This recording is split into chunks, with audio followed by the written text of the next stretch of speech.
बलूचिस्तान ने प्रधानमंत्री मोदी को पुकारा है। जी हां, पाकिस्तान के कब्जे वाले बलूचिस्तान से एक ऐसी चिट्ठी आई है जिसने पाकिस्तान की सरकार और फौज दोनों की नींदें उड़ा दी हैं। पूर्व बलूच कैबिनेट मंत्री और बलूच अमेरिकन कांग्रेस के अध्यक्ष डो ओई ताराचंद बलूच ने प्रधानमंत्री नरेंद्र मोदी को सीधी चिट्ठी लिखी है। इस चिट्ठी में उन्होंने भारत से नैतिक, राजनीतिक और कूटनीतिक समर्थन की अपील की है और इस चिट्ठी से इस्लामाबाद में खलबली मच गई है। ताराचंद बलूच ने पीएम मोदी को लिखा है कि आपके लाल किले से बलूचिस्तान का नाम लेना बलूचों के लिए आशा की किरण बन गया। हमें अब भारत के समर्थन की जरूरत है। बलूच अमेरिकी कांग्रेस ने 2 औपचारिक पत्र सीधे प्रधानमंत्री कार्यालय को भेजे हैं। इनमें साफ साफ कहा गया है कि बलूच लोग पाकिस्तान की जिहादी सेना से त्रस्त हैं। उन्हें यातनाएं दी जा रही हैं, लापता किया जा रहा है, मारा जा रहा है।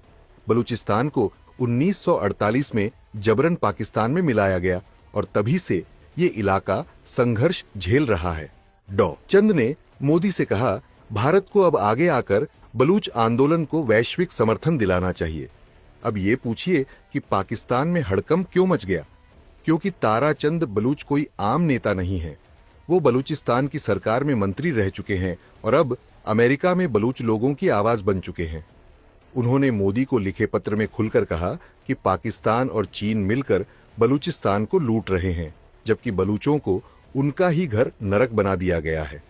उन्होंने यह भी लिखा कि बलूच आंदोलन को दबाने के लिए जिहादी मिलिशिया और पाक आर्मी मिलकर एक बड़ा अभियान चला रही है। इस खुलासे के बाद पाकिस्तान की सरकार सकते में है। आईएसआई और रावलपिंडी का जीएचक्यू अब इस बात से परेशान है कि भारत कहीं खुले मन से बलूच आंदोलन का समर्थन न कर दे। बलूच नेता ने पत्र में चीन की भूमिका पर भी हमला बोला। उन्होंने लिखा कि चीन बलूचिस्तान में औपनिवेशिक ताकत की तरह घुस चुका है। सीपीईसी सिर्फ एक प्रोजेक्ट नहीं है, ये हमारी जमीन पर कब्जे की स्कीम है। ग्वादर पोर्ट से लेकर खनिज संसाधनों तक चीन बलूच लोगों की जमीन का दोहन कर रहा है और पाकिस्तान इन सब का संरक्षक बना बैठा है। यही वजह है कि बलूच अब भारत की ओर देख रहे हैं। उन्हें यकीन है कि भारत एक लोकतांत्रिक और न्यायप्रिय देश है जो उनके हक के लिए आवाज उठाएगा। ताराचंद बलूच ने पीएम मोदी की उस ऐतिहासिक स्पीच की भी तारीफ की जिसमें उन्होंने लाल किले से बलूचिस्तान का जिक्र किया था।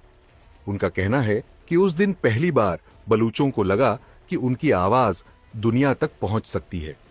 उन्होंने लिखा कि आपके लाल किले के संबोधन ने हमें वो नैतिक बल दिया जिसकी हमें दशकों से तलाश थी। आप न होते तो हमारी आवाज कहीं खो जाती।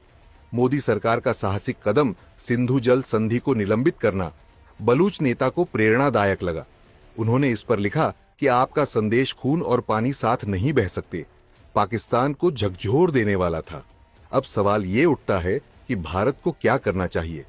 दरअसल बलूचिस्तान रणनीतिक रूप से बेहद महत्वपूर्ण है। अरब सागर तक सीधी पहुंच, प्राकृतिक संसाधनों का खजाना और पाकिस्तान व चीन के प्रभाव को चुनौती देने का मौका। डॉ चंद ने कहा कि एक स्वतंत्र और सहयोगी बलूचिस्तान भारत के लिए 21वीं सदी का एक भू राजनीतिक गढ़ बन सकता है। जिस दिन भारत वैश्विक मंचों पर बलूचों के लिए बोलना शुरू करेगा, उस दिन पाकिस्तान का एक और नकाब उतर जाएगा। तो अब समय आ गया है कि भारत अपनी भूमिका स्पष्ट करे।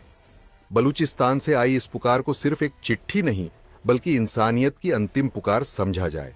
ताराचंद ने जो कहा वह केवल एक नेता की बात नहीं, एक पूरी कौम की आवाज है। बलूचिस्तान ने मोदी को पुकारा है। अब क्या भारत उनका हाथ थामेगा? क्या पाकिस्तान का सबसे बड़ा डर अब सच बनने जा रहा है? आपको क्या लगता है, क्या भारत को बलूच आंदोलन का समर्थन देना चाहिए? हाँ या ना में कमेंट करके जरूर बताएं।